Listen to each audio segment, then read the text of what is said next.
7 سال کے بعد کا جو مرحلہ شروع ہوتا ہے، یہیں سے تربیت کا مرحلہ بھی شروع ہوتا ہے۔ ایک چیز پھر یاد آئی،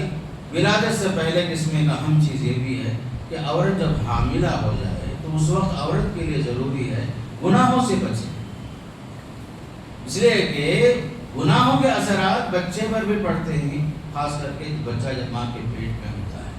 اس لیے کہ صحیح حدیث ہے، آپ صلی اللہ علیہ وسلم فرمائے السعید من سعید فی بطن امہ والشقی من شقی فی بطن امہ۔ نیک بخت وہ ہے جو ماں کے پیٹ میں نیک بخت ہو گیا، بدبخت وہ ہے جو ماں کے پیٹ سے بدبخت پیدا ہوا۔ اس کی تشریح میں علماء حضرات لکھتے ہیں کہ عورت کے خاص کر حمل کے دوران، ماں کے حمل کے ایام میں اسے گناہوں سے بچنا چاہیے، کثرت سے نیکی ہو، ذکر و اذکار ہو زبان پر، عبادت کی پابندیاں ہوں، حرام کام سے بچنا۔ یہ بات اس لیے بھی اہم ہے آج کے زمانے میں کہ ہمارے خواتین میں اللہ حفاظت فرمائے، بہت کم ایسے ہوتے ہیں جو گناہوں سے بچنے کی کوشش کرتے ہیں۔ آج کا زمانہ سوشل میڈیا کا آ گیا، ہر آدمی کے ہاتھ میں سیل فون ہے، بیکار چیزوں میں ہمارا وقت گزر جاتا ہے، ذکر و اذکار، نماز، فلاں فلاں جو عبادات کے جو قبیل سے ہے اس سے غفلت ہوتی ہے۔ بہت سارے اوقات ہمارے جو ضائع ہوتے ہیں یہ سیل فون کے پیچھے تباہ ہوتے ہیں، برباد ہوتے ہیں۔ خاص کر حمل کے دنوں میں گناہوں سے بچنا، حرام کام سے بچنا، صغیرہ سے بچنا، کبیرہ گناہوں سے بچنا، زبان کی حفاظت کرنا، ان سب کا اثر بھی بچے پر پڑتا ہے۔ تو یہ بھی سب سے اہم چیز ہے جو ولادت سے پہلے ایک عورت کے لیے اہم ہوتا ہے۔ اور ایک چیز جو ولادت سے پہلے جو ضروری ہے کہ ماں باپ حلال روزی کھائیں، یہاں تک کہ بچہ اگر ماں کے پیٹ میں آ بھی گیا اس وقت بھی حلالی کا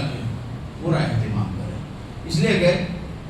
عقل حلال کا بڑا اثر ہوتا ہے۔ حرام روزی سے نیک و صالح اولاد کا توقع نہیں رکھ سکتے ہیں،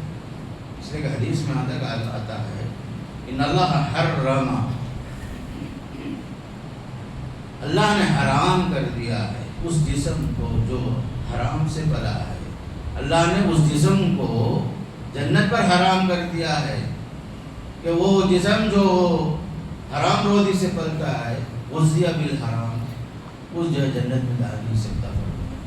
تو لہذا ان دنوں میں خاص کر ہم جو اللہ سے ڈر کر ہمیشہ کے لیے عقل حلال کا انتظام کرنا، حرام سے بچنا، ہمیشہ اس کی پابندی کرنا، اس لیے کہ حرام روزی کی وجہ سے یاد رکھو دنیا بھی ہماری برباد ہوتی ہے، آخرت بھی برباد ہوتی ہے، اور وہ جسم جنت کے بجائے جہنم کے لیے پلتا ہے۔ پھر اس کے بعد میں آپ کو بتا رہا تھا خاص کر ولادت کے بعد کے مراحل میں پہلا مرحلہ حدیث میں آتا ہے خاص کر کے اذان دینا، خاص کر کے اذان دینا یہ بھی مسنون عمل ہے، اذان کے حد تک حدیث صحیح ہے۔ اچھا نام رکھنا یہ بھی جو ہے بچے کا حق ہے، بچوں کے لیے تربیت میں اچھے ناموں کا اثر پڑتا ہے۔ عام طور پر لوگ جو ہے پوچھتے تو ہیں علماء سے اچھے نام بتاؤ، اچھے نام بتاؤ، بعد میں رکھتے ہوئے جو پسند ہے اس کا معنی ہو، مطلب ہو، بس لوگوں کی پسند کیا ہے نیا نام رہنا، بس آج تک کسی کا نام نہ ہو کہ خاندان میں ایسا نام بھی نہ ہو، چاہے اس کا معنی مطلب کچھ بھی ہو، یہ اہم نہیں ہوتا لوگوں کے پاس۔ صرف جو ہے اچھے نام کا لوگوں سے جو ہے کہنا ہوتا ہے، بس اچھا نام بتاؤ، اچھا نام بتاؤ، ایسا نہیں ہوتا۔ اچھے ناموں کا انتخاب انبیاء کے ناموں پر، صالحین کے ناموں پر، صحابہ کے ناموں پر، صحابیات کے ناموں پر اچھے نام کا انتخاب سے اس کی شخصیت پر اچھا فرق پڑتا ہے۔ اور تیسری چیز جب بچہ بولنے لگے تو اسے جو ہے اللہ کا نام یاد دلانا، اشارے سے کنایے سے بتانا اللہ آسمان پر ہے، عرش پر ہے۔ یہ بچپن سے ہی ہونا چاہیے، خاص کر تربیت کا جو ماحول ہے، خاص کر بچہ پیدا ہو جائے 7 سال کا ہو جائے اور 7 سال کے ہو گئے تو پھر نماز کے لیے پابند بنانا، نماز کا پابند بنانا 7 سال سے شروع کرنا۔ حضرت علی رضی اللہ عنہ کی ایک حدیث آئی جس میں آپ صلی اللہ علیہ وسلم کے بارے میں خود فرماتے ہیں، آپ نے ہمیں یہ فرمایا تھا ادبوا اولادکم علی 3 خصال، آپ نے بچوں کو 3 باتوں کا ادب سکھا۔ یہ تو حب نبیکم حب اہل بیتہ وعلی تلاوت القرآن وقراءۃ القرآن۔ الجامع الصغیر کی روایت ہے، فرمایا آپ صلی اللہ علیہ وسلم نے 3 باتیں بچوں کو ادب سکھاؤ خاص کر۔ پہلی چیز نبی سے محبت بچپن سے ہی سکھاؤ، نبی کا نام بتاؤ بچوں کو، محمد بن عبداللہ، ہمارے آخری نبی کا نام محمد بن عبداللہ ہے، بچپن سے ذہن میں بٹھاؤ۔ بہت سارے لوگوں کو نام آج تک بھی نہیں معلوم، الا ماشاء اللہ، بس نبی کریم صلی اللہ علیہ وسلم مجھے بس ایسے ہی نام یاد رہتا ہے، لیکن محمد بن عبداللہ جو آپ کا نام ہے وہ جو بچوں کو سکھانا، آپ سے عقیدت، آپ سے محبت ایمان کا حصہ ہے، یہ سکھانا۔ آپ کے لیے دنیا مافیا کے ہر چیز کے لیے، ہر چیز کو ہم قربان دینے تیار ہیں۔ اللہ کے بعد نبی کا درجہ سب سے اونچا ہے، یہ بچوں کو سکھانا، نبی کی ذات سے محبت سکھانا۔ دوسری بات حب اہل بیت ہی، اہل بیت سے محبت سکھانا۔ اللہ کے رسول صلی اللہ علیہ وسلم کا خاندان، جو لوگ ایمان لائے اور آپ کے ساتھ چلے ایمان کے راستے میں، بڑی بڑی قربانیاں دیے، ان تمام لوگوں سے آپ کے ازواج مطہرات سے باقاعدہ جو محبت کا درس دینا، بچوں کو سکھانا، یہ ہمارا ایمان کا حصہ ہے۔ اور تیسری بات آپ نے بتائی والا تلاوت القرآن، قرآن کی تلاوت کا معمول بنانا، اسی سکھانا، قرآن پڑھنا پڑھانا سب عبادت ہے، سننا سنانا عبادت، قرآن پر ایمان لانا عام واجبات میں سے ہے، بچوں کو قرآن کا درس دینا، یہ سب چیزیں اہم ہوتی ہیں۔ تو 3 باتیں جو بہت اہم ہیں، کہ خاص کر ہمارے نبی علیہ الصلوۃ والسلام محمد بن عبداللہ کے بارے میں بتانا، آپ کی شخصیت کو بچوں کے ذہن میں بٹھانا، پھر اسی طرح آپ کے خاندان سے محبت کرنا، ازواج مطہرات رضوان اللہ علیہم، ان سب کے بارے میں، پھر اسی طرح ولادت کے بعد خاص کر کے بچے جب چھوٹے ہیں، ابھی جوانی کے مراحل میں داخل ہو رہے ہیں، ان کو جو ہے خاص کر کے کھلاتے ہوئے حلال روزی کھلانا، ایسا نہ کوئی حرام روزی داخل ہو جائے، یہاں بھی ضروری ہے، ولادت سے پہلے بھی ضروری، ولادت کے بعد بھی ضروری۔ حضرت حسن رضی اللہ تعالیٰ عنہ آئے، اتنے میں کھجور کا ڈھیر میں کھجور پڑا ہوا تھا، کھجور اٹھا کے منہ میں ڈال دیا، آپ نے فرمایا کخن کخن لیطرحھا، تھوک دو تاکہ اس چیز کو محسوس کریں حضرت حسن۔ پھر فرمایا اما شعرت، کیا تمہیں نہیں معلوم ہے انا لا ناکل الصدقہ، ہم آل بیت جو ہیں صدقے کا کھجور وغیرہ کوئی چیز نہیں کھاتے۔ اب یہ چھوٹے بچے ہیں، سکھا رہے ہیں صلی اللہ علیہ وسلم، یہ جو ہے ہمارے لیے صدقہ سب جائز نہیں ہے، چھوٹا بچہ معصوم بچہ ہے، لیکن سکھا رہے ہیں صلی اللہ علیہ وسلم۔ اور اسی طرح ولادت کے بعد بچے جو چھوٹے ہیں پیار اور محبت کے محتاج ہوتے ہیں، اس میں بھی ہمیں تربیت نبوی نظر آتی ہے کئی چیزوں میں۔ کبھی دیکھیے آپ صلی اللہ علیہ وسلم کے پاس میں اسامہ بن زید، اسامہ ابن زید، زید کون ہے؟ غلام نسل کے ہیں، انہی کے اولاد ہیں حضرت اسامہ، چھوٹے ہیں۔ آپ صلی اللہ علیہ وسلم کے بارے میں کہتے ہیں، بخاری کی حدیث ہے، آپ صلی اللہ علیہ وسلم مجھے بچپن میں اٹھا کر کے اپنے ران پر، سیدھے ران پر بٹھا لیے، اتنے میں حسن آئے، پھر آپ نے حضرت حسن کو بائیں ران پر بٹھا لیا، پھر آپ نے ہمیں دونوں کو اپنے سینے سے لگایا، یہ فرمایا اے اللہ میں ان دونوں سے محبت کرتا ہوں۔ یہ آپ صلی اللہ علیہ وسلم کی اپنائی ہے، بچوں سے شفقت، بچوں سے محبت، چھوٹے بچوں کی دلجوئی کرنا بھی آپ صلی اللہ علیہ وسلم کی اہم سنت اور تربیت کا انداز ہے۔ حضرت انس بن مالک رضی اللہ عنہ 10 سال اللہ کے رسول کے گھر میں خدمت کرتے رہے، ان کے والدہ نے تعلیم اور تربیت کے خاطر یہ حضرت انس کو آپ کے خادم کے حیثیت سے چھوڑ دیا، 10 سال خدمت کیے۔ حضرت انس جب بڑے ہو گئے تو بعد میں بولتے ہیں بھائی 10 سال خدمت کیا ہوئے، کبھی آپ صلی اللہ علیہ وسلم مجھے نہ مارے، نہ کبھی میرے پر غصہ کرے، نہ کبھی مجھے ڈانٹے، کیے کیوں یہ کام کیے، کیوں ایسا کام نہیں کیے، کبھی آپ نے اس کا باز پرس بھی نہیں کیا۔ اس طرح ہماری زندگی گزری۔ پھر کہتے ہیں انس رضی اللہ عنہ آپ صلی اللہ علیہ وسلم ہمارے گھر کو آتے تھے، تو میرا ایک چھوٹا بھائی تھا عمیر، وہ ایک پرندہ پالتا تھا، پرندہ جو اتفاق سے مر گیا، تو آپ صلی اللہ علیہ وسلم بچے سے، عمیر سے جو ہے بچوں ہی کے انداز میں ان کی دلجوئی کی خاطر پوچھ رہے، یا ابا عمیر ما فعل النغیر، اے ابو عمیر تمہاری پرندہ کیا ہو گیا، کیسے مرا؟ بچوں کے ساتھ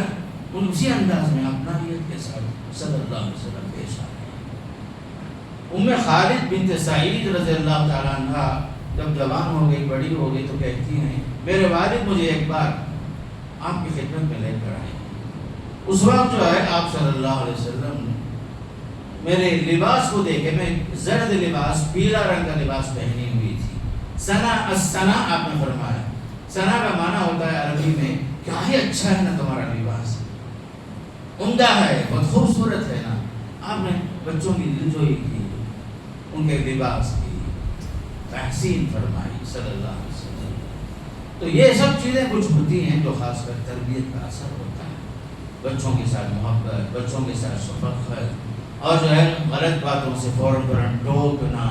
کبھی جو ہے ساتھ میں تہجد کے لیے کھڑے ہوئے ہیں تو ابن عباس رضی اللہ تعالیٰ عنہ کو ساتھ میں نماز میں کھڑا رہے، تہجد پڑھ رہے گھر میں۔ اتفاق سے حضرت ابن عباس رضی اللہ تعالیٰ عنہ اللہ کے نبی علیہ السلام کے بائیں جانب کھڑے ہو گئے، تو آپ نے ان کا کان پکڑ کر کے ان کو سیدھے جانب کھڑا کر دیا۔ ابھی بچپن کا مرحلہ تھا،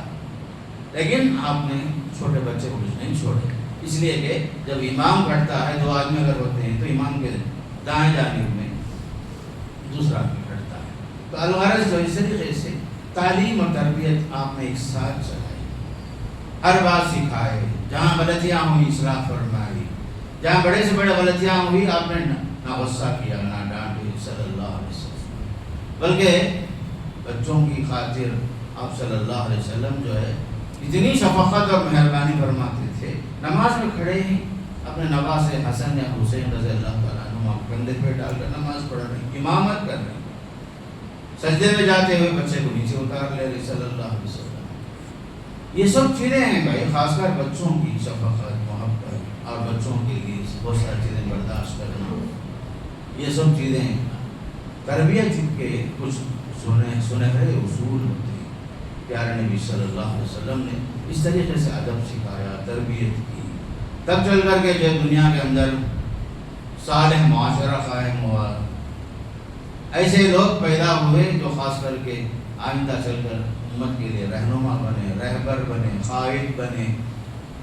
آپ نے بچپن سے ہی بچوں کو ادب سکھایا، خاص کر کے میں بتا رہا ہوں تعلیم کے ساتھ تربیت کا ماحول آپ نے پیدا کیا۔ کھانا کھا رہے ہیں، آپ نے وجہ یا غلام ذرا ٹھہرو بھائی، سم اللہ، پہلے بسم اللہ بولو، پھر اس کے بعد کل بیمینک، سیدھے ہاتھ سے کھانا، تیسری بات بولے کل مما یلیک، جہاں سامنے ہے وہاں سے شروع کرو۔ چھوٹے بچے ہیں ادھر ادھر ہاتھ ڈال دیتے ہیں کھانے میں، آپ نے جو ہے ٹھہرا کر پیار سے، محبت سے۔ کبھی ایسا ہو رہا ہے سفر میں سواری پہ پیچھے بٹھا لی صلی اللہ علیہ وسلم، اونٹ پر سوار ہیں، خچر پر سوار ہیں صلی اللہ علیہ وسلم، بٹھا کر کے چلتے چلتے دو چار باتیں سکھا دیے۔ کبھی بڑی سے بڑی بات بتا رہے چھوٹے بچوں، چھوٹے بچے ابن عباس جیسے لوگ، ابن عمر جیسے لوگ، اسامہ بن زید جیسے لوگ بولتے یا غلام معلموں کا کلمات، دیکھو بھائی میں آپ کو چند اچھی باتیں سکھاتا ہوں، اس میں اہم چیز کا احفظ اللہ یحفظ، اللہ کے قانون کی حفاظت کرنا، شریعت کی پابندی کرنا، اللہ کے ساتھ ناشکری نہیں کرنا، کفر کا کام نہیں کرنا،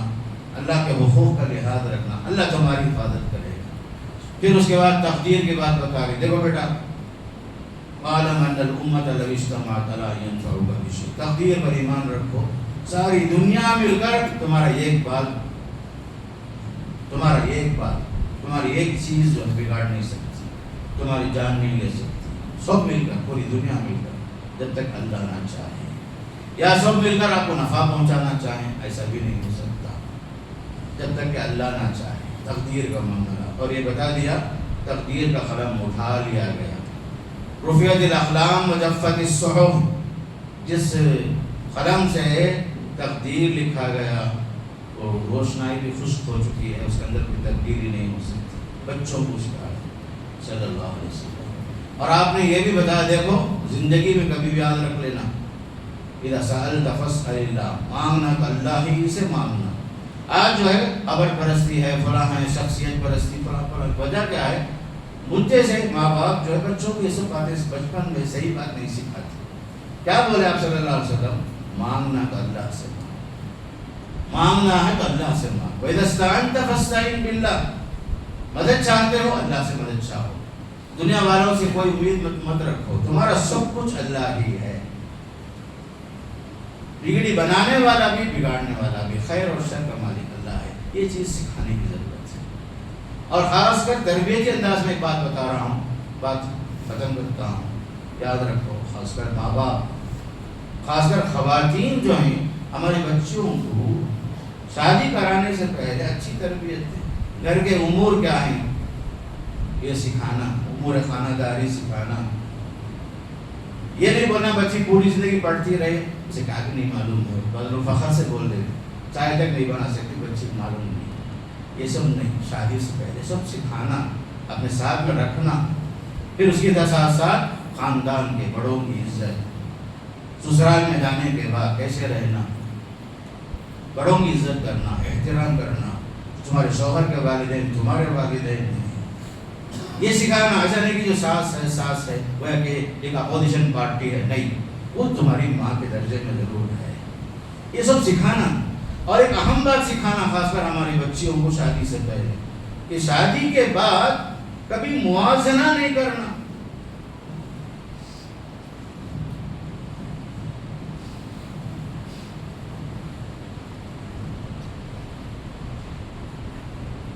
موازنہ کیا ہے؟ کبھی یہ بچی یہ نہیں بولنا ہمارے بابا ایسا دیکھے، ہمارے بابا یہ کرے، نہیں، باپ باپ ہی ہے۔ باپ کو لا کر شوہر کے ساتھ موازنہ نہیں کرنا،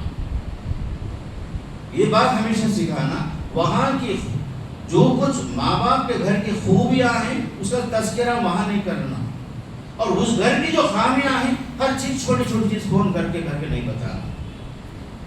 یہ دو چیز اگر بچیاں سیکھ جائیں وہ گھر جو ہے جنت کا ماحول بنے گا۔ آج ہمارا جو گھر ہے، کیوں ہمارے بچیاں شادی ہو کر چند مہینے میں یہ رشتہ کیوں ٹوٹ رہا ہے؟ ہر معاملے میں امی فلاں فون اٹھا کے فوراً۔ پہلے یہ سکھاؤ ہو شوہر تمہارے لیے اس کا ایک درجہ ہے، خدا کے بعد اگر سجدہ جائز ہوتا تو تمہارے شوہر کے لیے سجدہ جائز ہے، اتنا کچھ ہوگا۔ اور اس کی اطاعت میں اس کے ماں باپ کو خوش رکھنا بھی تمہارے اندر فرض ہے۔ یہ مت بولو ساس سسر کی خدمت واجب نہیں، یہ اصول سب چھوڑ دو۔ جوائنٹ فیملی ہر گھر میں ہوتا ہے، ہر خاندان میں ہوتے ہیں، چھوٹے بڑے سب ہوتے ہیں، عزت سکھاؤ۔ اور بچیاں پڑھے لکھے بچے، نام کے لیے شروع میں بولا ڈگریاں تو پڑھائے، تربیت نہیں کرے ہمیں، تو اس لیے بچیاں وہاں جا کر کیا کرتے ہیں، نہیں ساس سسر کی خدمت واجب نہیں، شوہر کی اطاعت تو واجب تو ہے نا بھائی۔ شوہر کے خاطر ذرا اس کے گھر والوں کے ساتھ اچھا پیش آؤ، اچھے انداز سے بات کرو۔ یہ چیزیں خاص کر ہمارے بچے بھول جاتے ہیں۔ دینی ماحول یہ ضروری ہے کہ تربیت سکھائے، کہ باپ کے گھر کی خوبیاں وہاں جا کر بیان کر کے، موازنہ کر کے شوہر کو ڈیگریڈ مت کرو، اور اسی طرح جو ہے وہاں کی چھوٹی چھوٹی خامیوں کو فون کر کے بتا کر کے ادھر کے ماحول کو مقدر نہ کرو۔ اور دوسری طرف ہمارے خواتین کو اللہ ہدایت دے، ہر ماں چاہتی ہے کہ میری بیٹی جو ہے شہزادی کا انداز میں سسرال میں پلے، ہر عورت کی خواہش تو ہوتی ہے، لیکن وہی عورت جب اپنے بہو جب لاتی ہے تو اس کے ساتھ وہ سلوک نہیں کرتی جو اپنی بیٹی کے لیے چاہتی ہے۔ بہو کو بہو کے انداز میں دیکھتی ہے، یا نوکرانی کے انداز میں دیکھتی ہے، یا جو خادمہ کے حیثیت سے دیکھتی ہے، ایسا نہیں کرنا۔ آپ یہ چاہتی ہیں کہ آپ کی بیٹی دوسروں کے گھر میں شہزادی کا انداز میں پلے، تو آپ دوسروں کے بچیوں کے ساتھ وہ سلوک آپ بھی کرو، تب چل کر کے آپ کا گھر انصاف کے ساتھ چلے گا۔ یہ سب چیزیں ہیں بھائی، خاص کر تربیت میں ہمارے بچوں کے اندر ہی سکھانا ہے، پڑھانا ہے۔ ڈگریاں اہم نہیں بھائی، تربیت اہم ہے۔ اللہ کے نبی علیہ السلام نے فرمایا ما نحل والد ولدہ خیر من الادب الحسن، ایک باپ کا سب سے بڑا تحفہ کیا ہے؟ اچھا ادب سکھانا، تربیت، تعلیم کے ساتھ تربیت سب سے اہم۔ ڈگری یہ اہم نہیں ہے، کم تعلیم ضرور ہو لیکن ادب کے ساتھ بچی جو ہے خاندان کے ساتھ نبھاؤ کر سکے، بس انہیں صبر کرنا پڑتا ہے، بس چیزوں کو برداشت کرنا پڑتا ہے۔ ہر جگہ جو ہے ایسا نہیں ہوگا کہ باپ کے گھر کا ہی ماحول پوری طرح ادھر مل جائے، ایسا نہیں ہوگا، کمی بیشیاں ضرور ہوں گی، مالی حساب سے کمی ہو سکتی ہے، رویے کے اعتبار سے فرق ہو سکتا ہے، لیکن یہ سب چیزیں برداشت کرنا ہے۔ یہ سب چیزیں بہت اہم، اس لیے کہ عورت کے لیے میں کھلے الفاظ میں کہتا ہوں، اس کا دائمی گھر جو ہے شادی کے بعد اس کا سسرال بھی ہے۔ شادی سے پہلے تک باپ کا گھر میرا گھر آپ بول سکتے ہیں، شادی کے بعد آپ کا اپنا گھر، پوری زندگی آپ کا خاندان جو بھی ہے شوہر کا ہے۔ یہ بات سکھانا خاص کر ہمارے بچیوں تربیت کے اندر جہیز دینا اہم نہیں، زیورات سے خوب لدا کر کے اکاؤنٹ میں لاکھوں روپے ڈالنا یہ اہم نہیں، بچی کے واسطے نہیں، سب سے اہم تربیت، بچوں کا ذہن سازی کرنا، کیسے رہنا، رکھ رکھاؤ کیسے ہونا، نمازوں کی پابندی کا، خاص کر قرآن کی تلاوت کا، خاص کر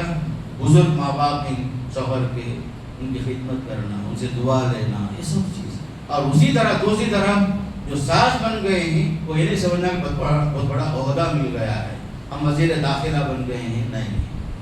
سب جو ہیں ایک زمانے میں پہلے بچی تھے، بیوی بنے، پھر ماں بنے، پھر اس کے بعد ساس بنے، یہ بھی یاد رکھے عورتوں پر ظلم جو ہوتا ہے عورت کی طرف سے کیوں ہوتا ہے،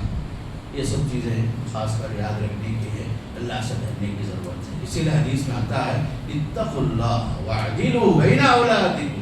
اللہ سے ڈرو، اللہ سے ڈرو، اپنے بچوں کے درمیان انصاف کرو، انصاف کرو، چاہے وہ آپ کی بیٹی ہو، چاہے وہ دوسروں کی بیٹی ہو، سب کی بیٹی بیٹی ہے، اور سب کے پاس اپنی بچیاں جو ہیں جان سے بڑھ کر عزیز ہوتی ہیں، اور بچوں کو ستانا، اذیت پہنچانا، مانگنا، ان سے منگوانا، یہ سب چیزیں غیر اسلامی تہذیب ہیں، ناجائز طریقے ہیں، جہیز کے نام سے کسی کو پریشان کرنا نہیں، یہ سب چیزیں یاد رکھو، تربیت میں سب ضروری ہوتی ہیں۔ آج ہم جس مرحلے سے گزرتے ہیں کل دوسرا مرحلہ ہم پر بھی آنے والا ہے،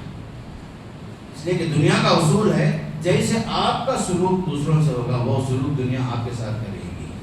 اگر آپ دوسروں کے لیے گڑھا کھودتے ہیں اس گڑھے میں آپ خود بخود ایک دن گر کر مریں گے، اس لیے یاد رکھ لو من حفر حفرۃ لأخیہ کان حتفہ فیہ، کہا جاتا ہے اگر آپ دوسروں کے لیے گڑھا کھودتے ہیں، دوسروں کی زندگیاں حرام کر رہے ہیں، یا جو ہے سلوکیات میں فرق ہے، شوہر تو بن گئے لیکن بیوی کا خطا نہیں کر رہے، بیوی بن گئے شوہر کا خطا نہیں کر رہے، اولاد تو بن گئے ماں باپ کی عزت نہیں کر رہے، ماں باپ تو بن گئے بچوں کے ساتھ انصاف نہیں کر رہے ہیں، یہ سب سلوک ہماری شخصیت کے ساتھ، ہمارا جیسے سلوک ہوگا وہ سلوک خود ہماری ذات پر واپس لوٹے گا۔ یہ دنیا جو ہے دارالعمل بھی ہے، یہاں جو دنیا میں ہی بس عمل کی کوتاہیوں کی سزا بھی مل جاتی ہے۔ یاد رکھو یہ سب چیزیں اصول ہیں، اسلامی اصول ہیں، اسلامی تربیت ہیں،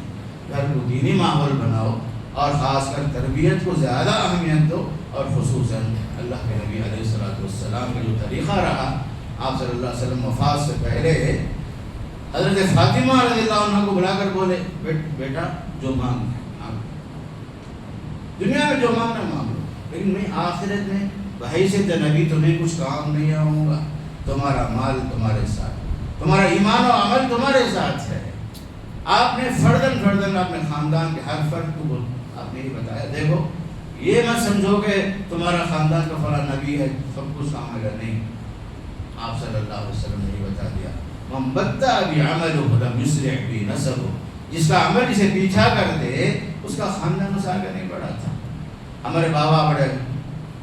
معزز تھے، محترم تھے، سب برابر، آپ بھی محترم بنو، معزز بنو، دنیا کی خدمت کا احترام کا عزت ہے۔ تو لہذا آج ضرورت ہے تربیت اولاد میں، اس سے پہلے ہم جو نیک بنے، ماں باپ نیک بنے، صالح بنے، دیندار بنے، فرض نمازوں کی پابندی کریں، فرض کے ساتھ نفل کی پابندی کریں، تب چل کر کے ہمارے بچوں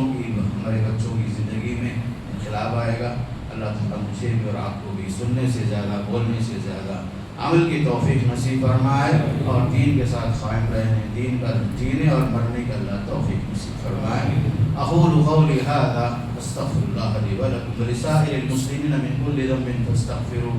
انہ ھو الغفور الرحیم۔